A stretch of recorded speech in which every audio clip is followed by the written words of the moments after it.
Hello again and welcome. My name is Kent Trammell and this is the second video in a series of tutorials covering the creation of a realistic 3D portrait in Blender 2.6. In part 2 I'll be taking our retopologized base mesh and sculpting the high frequency detail on the face. Like part 1, this is also a time lapse with commentary. We'll start by applying our mirror modifier and adding a multi-resolution modifier.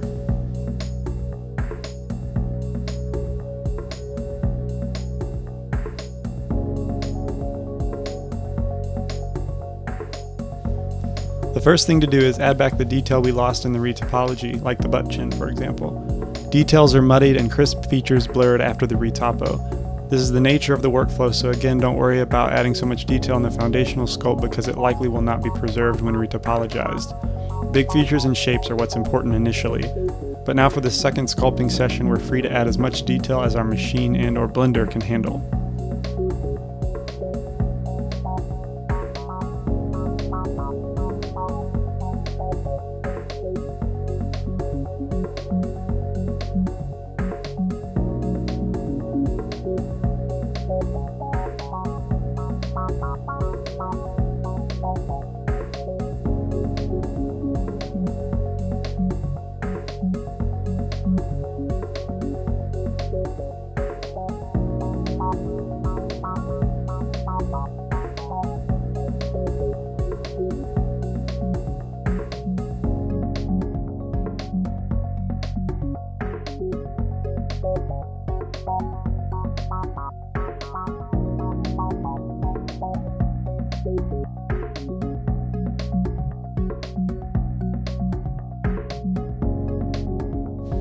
I really want this skin flap to fold over the eyelid and not be a half-hearted crease. I accomplished this in edit mode by moving the edges to emphasize the fold. Don't be afraid to jump into edit mode to assist when sculpting. It's one of my favorite features of Blender.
It's always a good idea to add an expression to a static portrait.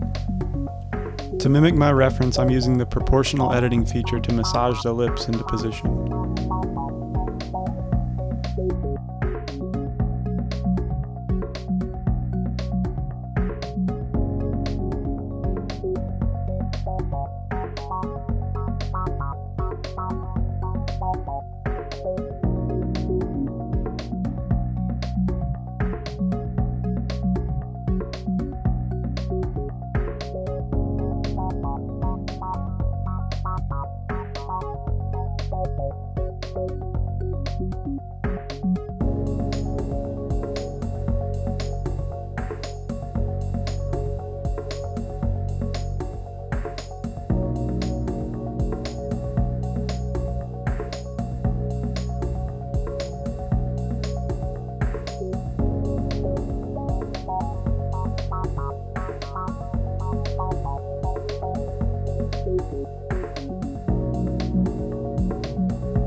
The mouth shape is not quite there, but there's no need to get stuck on one area. I'll come back later with a clear perspective to get the mouth the way I want it.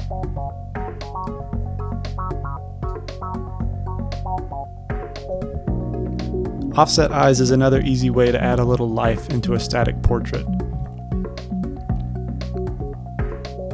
First, I rotate the eyeball in edit mode, but decide to redo it in object mode by centering the origin to geometry. Object mode retains the rotational value from the left eye so I can copy it to the right eyeball, which I can't do in edit mode without remembering the value manually.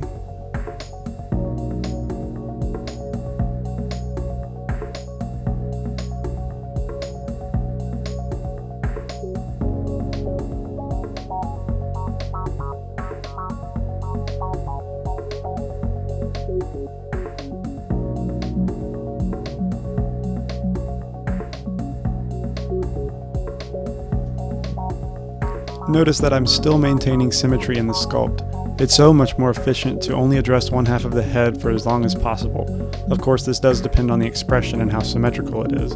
In this case, I'll maintain symmetry throughout most of the sculpt, then at the end we'll add the necessary asymmetry.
I recommend saving often, of course, but specifically saving before what I will call commit stages.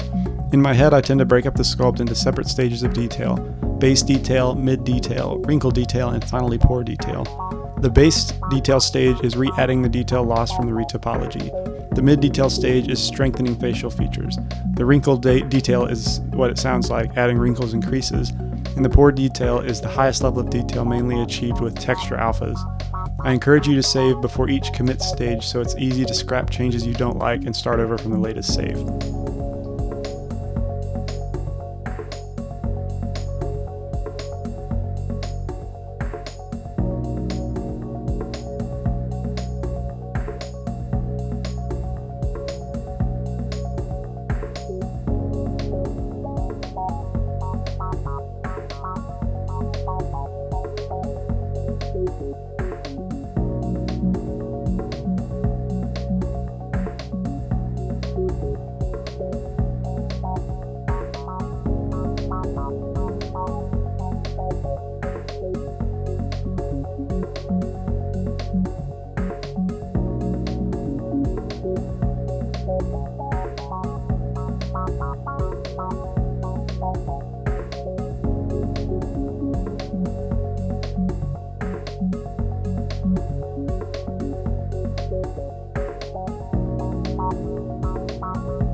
Here I go back and readdress the mouth that I wasn't happy with before.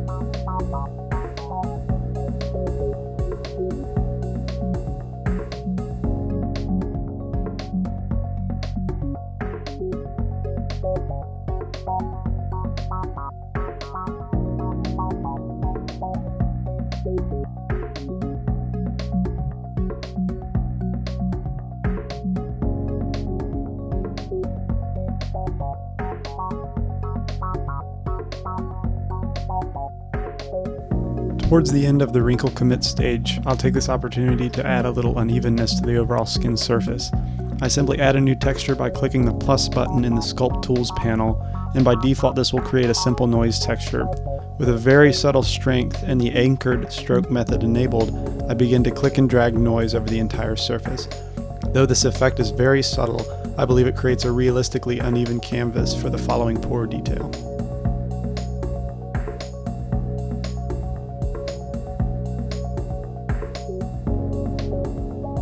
Now I'm ready to start adding the highest stage of detail. On the resources page of my website, you can download a collection of skin alpha maps called the Antropus Skin Alphas, Antropus being the artist who created and released them. These are the textures I'm using here, along with a couple from Pixologic's website. I set up the texture on the draw brush specifically, again with the anchored stroke method enabled. Though this click and drag method may seem a little slow and tedious to cover the whole surface with pores, I find that it minimizes the unnatural tiled texture look in favor of a more natural result.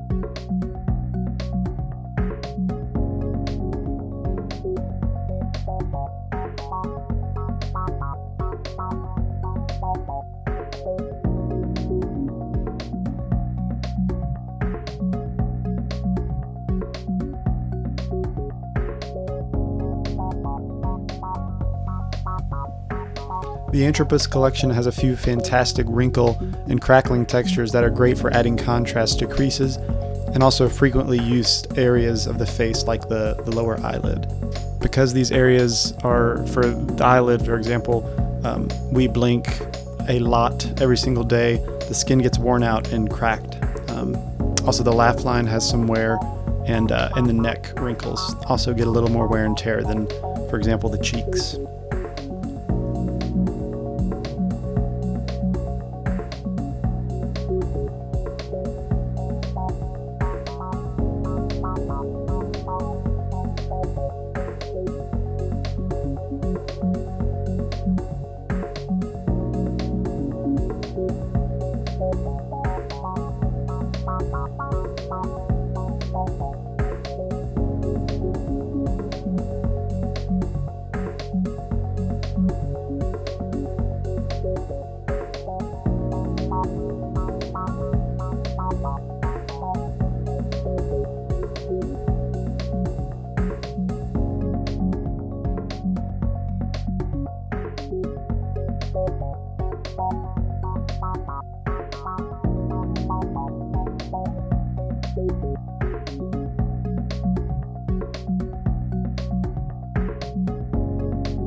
Have patience and perseverance when creating this pore detail. In my experience, there's not one almighty pore alpha that looks great by itself. Instead, I need to lay the pores down in layers. One, because pores are different sizes and depths in different areas, and two, because the combination of a low contrast general texture plus a high contrast polka dot texture to represent pores usually yields the best result.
With the majority of poor detail laid down, I can go ahead and start adding in some asymmetry.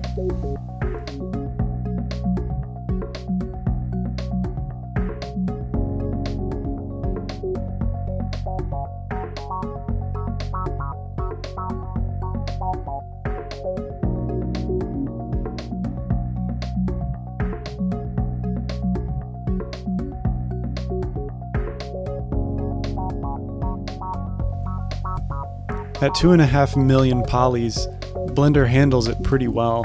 But if you're coming from ZBrush or Mudbox or Sculptress, you have to understand that Blender's not going to be able to compete with those as far as how many polys can be handled at a time. But again, 2.5 million is about as high as I find myself needing to go. We're just not going to be able to get that micro detail in this sculpt. But it's also not too early to remember that when we paint our textures, they will be photo sourced, which means they'll provide a great bump map to be rendered on top of our sculpted detail. So this is not only useful for those that super fine micro detail in the pores, but it'll also bridge the gap between our sculpted detail and texture color.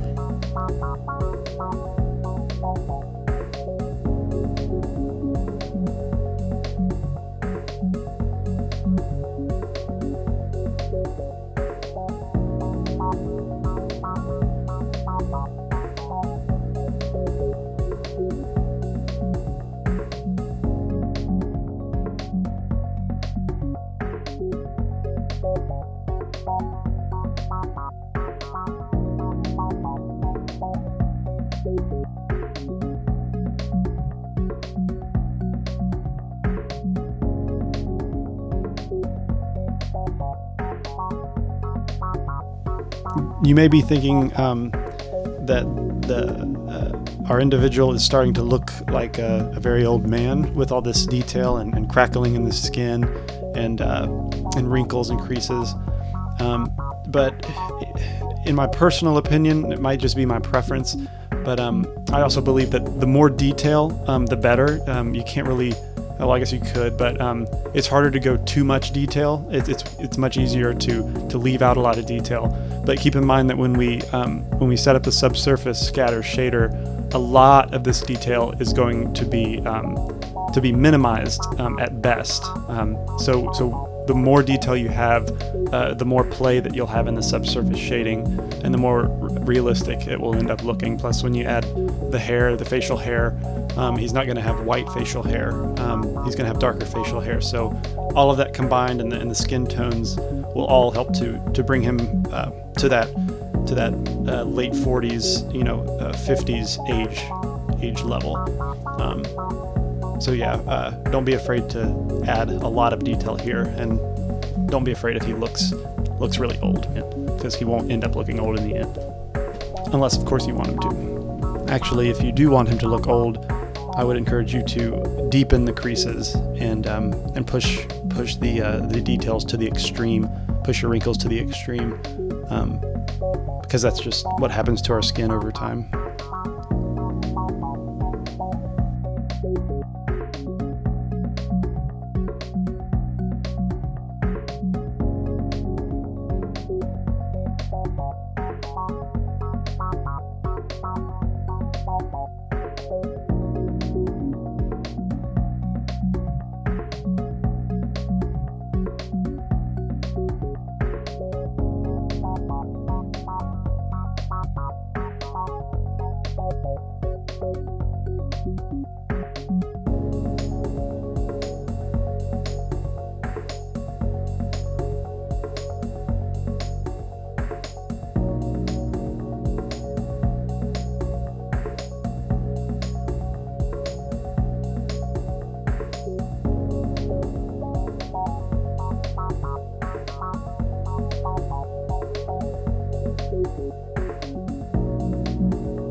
Throughout the course of this sculpt, I've been convinced that my eyes are a little too large. Blender makes this tweak profoundly simple. Select both eyes, then the head, and hit Ctrl-J to join them as one mesh. In edit mode, select the left eye and enable proportional editing. I scale the eye down to 0.9 and move it slightly towards the nose, bringing along the flesh of the ocular cavity with it. Repeat this process for the right eye. Tab out of edit mode and review the tweak.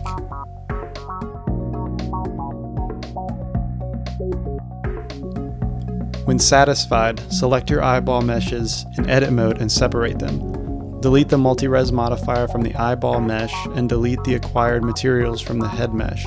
Amazingly, the head detail is maintained in our multi-res modifier without any artifacts or stretching or anything. Okay, so the sculpting is done, and now I'm ready to move on to the textures for the next video.